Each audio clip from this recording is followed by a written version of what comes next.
शेकडो वर्षांच्या संघर्षानंतर वनवास संपला.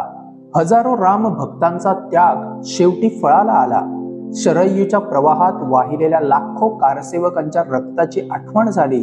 बलिदानाने आणि त्याच रक्ताने इतिहास लिहिला गेला. अनेकांनी आपल्या छातीवर गोळ्या झेलल्या. अनेक कुटुंबांनी आपल्या लेकरांना गमावलं.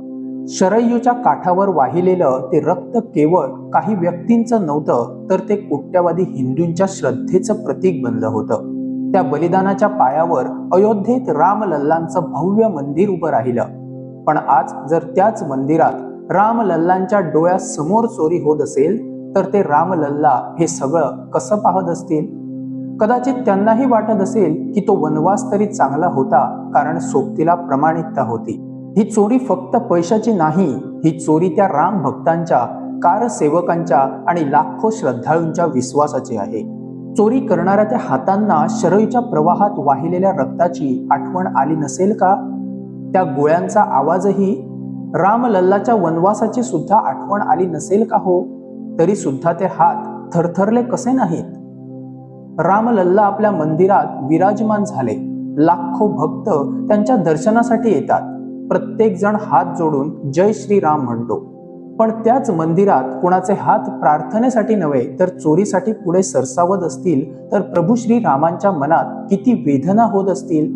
ज्यांच्या आयुष्याचा संदर्भ सत्य, धर्म आणि मर्यादा होता, त्यांच्या समोर अधर्म घडत असेल, तर ही वेदना कोण मोजणार? ज्या कारसेवकांनी आपल्या रक्ताचा प्रत्येक थेंब राम मंदिराच्या स्वप्नासाठी अर्पण केला, त्यांनी कधी कल्पनाही केली नसेल की एक दिवस मंदिर उभं राहील आणि त्याच मंदिरात चोरीची वेळ येईल. शरयूच्या पाण्यात मिसळलेले ते रक्त केवळ इतिहास नव्हता, ती श्रद्धा होती, विश्वास होता, त्याग होता. आज जर मंदिरातील दान, चांदी किंवा श्रद्धेच्या वस्तूंवर डल्ला मारला जात असेल, तर अनेकांच्या मनात हा प्रश्न निर्माण होतो, ही चोरी त्या त्यागाची चोरी नाही का?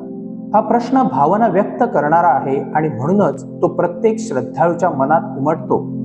बरं झालं ही लोक तेव्हा आली नव्हती, नाहीतर तिथे मंदिर उभं राहिलं असतं का हो? एका काळी घोषणा दिली गेली होती, जो राम को लाए है हम उनको लाएंगे. या घोषणेवर लोकांनी विश्वास ठेवला. रामलल्लांच्या नावाने मते मागितली गेली, भावना जागवल्या गेल्या आणि लोकांनी तो विश्वास मतपेटीतूनही व्यक्त केला. पण आज जर तोच विश्वास असा चोरीला जात असेल, तर तेच लोक उघड्या डोळ्यांनी हे सगळं पाहत असतील, तर फक्त गुन्हेगारांना अटक करून जबाबदारी संपते का? की मंदिराची पवित्रा आणि श्रद्धेचा विश्वास जपण्याची नैतिक जबाबदारी तितकीच मोठी आहे? राम हे कोणत्याही एका पक्षाचे नाहीत, राम हे संपूर्ण समाजाचे आहे.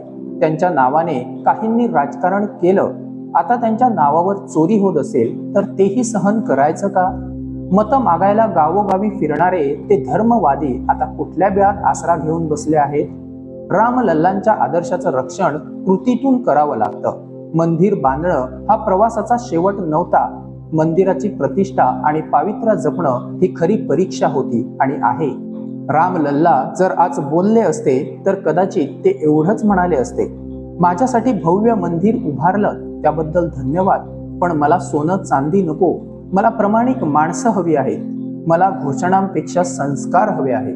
माझ्या नावाने जयघोष करण्यापेक्षा माझ्या विचारांवर चालणारा समाज हवा आहे. आज प्रश्न फक्त एका चोरीचा नाही, प्रश्न आहे त्या कारसेवकांच्या त्यागाचा, शरयूच्या पाण्यात मिसळलेल्या रक्ताच्या स्मृतीचा, करोडो राम भक्तांच्या श्रद्धेचा. कारण श्रद्धेवर घाव बसला तर तो कोणतीही कुलुपाने भरून निघत नाही.